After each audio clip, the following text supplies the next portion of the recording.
Hola, hoy vamos a hablar de una de las guerras que marcaron el fin del siglo XX. Un dato muy importante es que fue televisada. ¿Ya tienen idea de lo que vamos a tratar?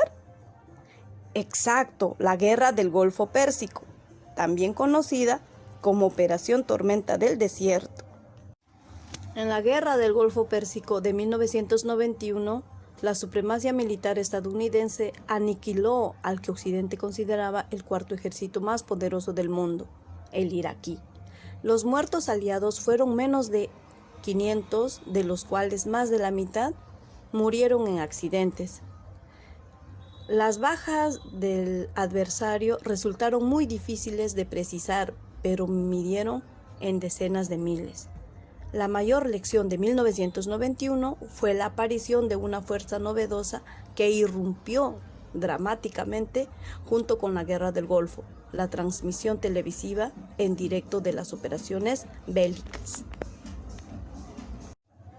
La guerra inició el 17 de enero de 1991 con una campaña de bombardeos aéreos y navales sobre las posiciones iraquíes en Kuwait y sobre fines militares en Irak, entre ellos pistas de aterrizaje, sistemas de protección aéreos, el Ministerio de Protección, el cuartel general de la Fuerza Aérea, la Dirección de Sabiduría. El régimen de Hussein lanzó misiles de fabricación soviética contra bases de la coalición en Arabia Saudita y varias ciudades israelíes.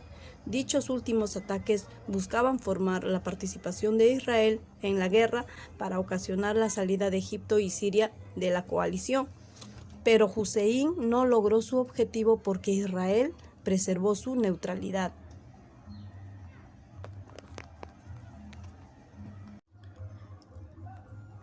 Las causas que dejaron la guerra fueron los conflictos limítrofes entre Irak y Kuwait, centrados en la soberanía sobre la isla de Dubiyan y Warban, que estaban en poder de Kuwait. La otra fue la preocupación del régimen de Hussein por el incremento de la producción petrolífera kuwaití por encima de lo acordado por la Organización de Países Exportadores de Petróleo. Ese aumento de la producción había hecho bajar el precio internacional del crudo. Esto perjudicaba a Irak, cuyas exportaciones dependían casi en su totalidad del petróleo. La invasión iraquí a Kuwait, que se inició el 2 de agosto de 1990 y que concluyó con la rápida ocupación de todo el territorio del Emirato Árabe.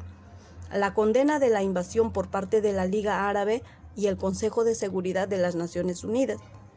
La decisión del gobierno de los Estados Unidos de no tolerar la invasión bajo el pretexto que se había violado las reglas del derecho internacional. Lo que en realidad preocupaba al gobierno de Bush era la apropiación del petróleo kuwaití por parte de Irak. La industria estadounidense dependía en gran medida de la provisión de petróleo proveniente del Golfo Pérsico. El fracaso de un acuerdo propuesto por Hussein, según el cual quedaba en manos de Irak el norte de Kuwait.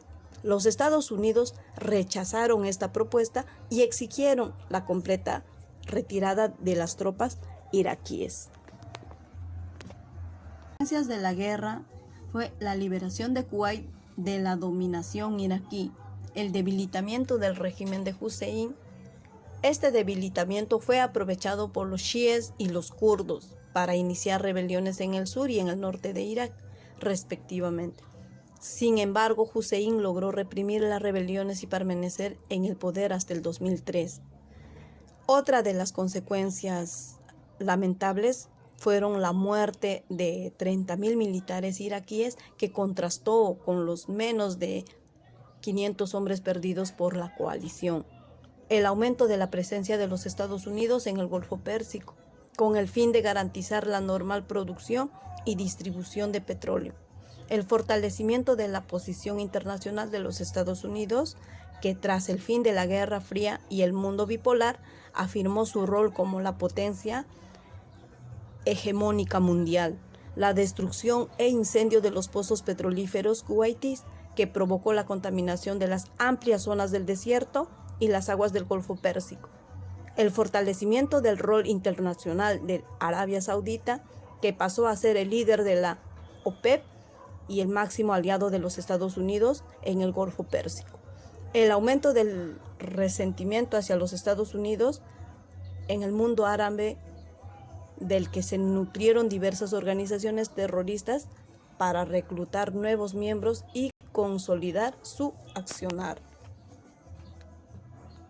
Reflexionemos. ¿Qué aprendimos de la Primera Guerra del Golfo?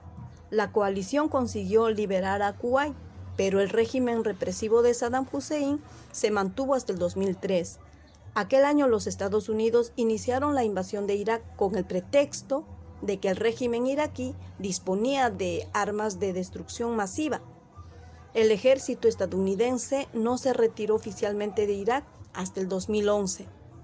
Al día de hoy, Irak todavía sufre las consecuencias de estas guerras y de otros enfrentamientos, como la lucha por derrotar al Estado Islámico entre el 2014 y 2015.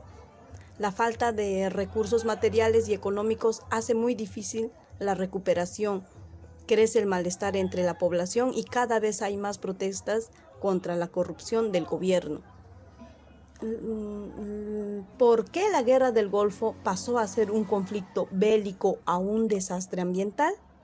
En su retirada de Kuwait, los iraquíes incendiaron cientos de pozos petroleros que ardieron meses con secuelas de contaminación que aún permanece. En su huida, los iraquíes incendiaron unos 700 pozos petroleros. Armando las llamas, consumieron a cerca de 6 millones de barriles de crudo diario. La primera consecuencia inmediata fue la intoxicación del aire, que generó problemas respiratorios aún vigentes a millones de habitantes de la zona. La siguiente fue el aporte notable de los gases que provocan el efecto invernadero.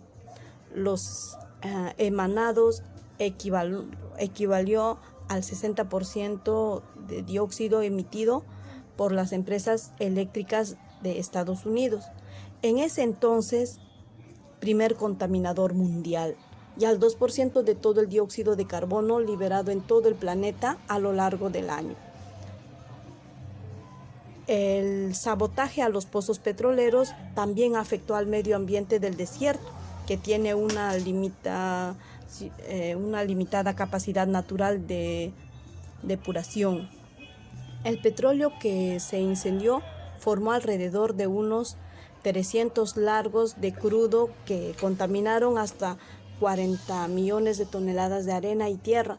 La mezcla de arena del desierto con el petróleo sin quemar y el hollín formó capas de cemento alquitranado que cubrió cerca de un 5% al país.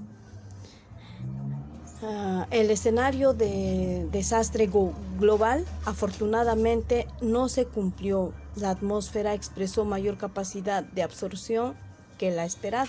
No obstante, la vegetación escasa demoró una década en recuperarse y las aguas subterráneas de Kuwait aún muestran síntomas de contaminación, y los miles de millones de dólares gastados en la remediación todavía no fueron contabilizados entre las pérdidas de la guerra.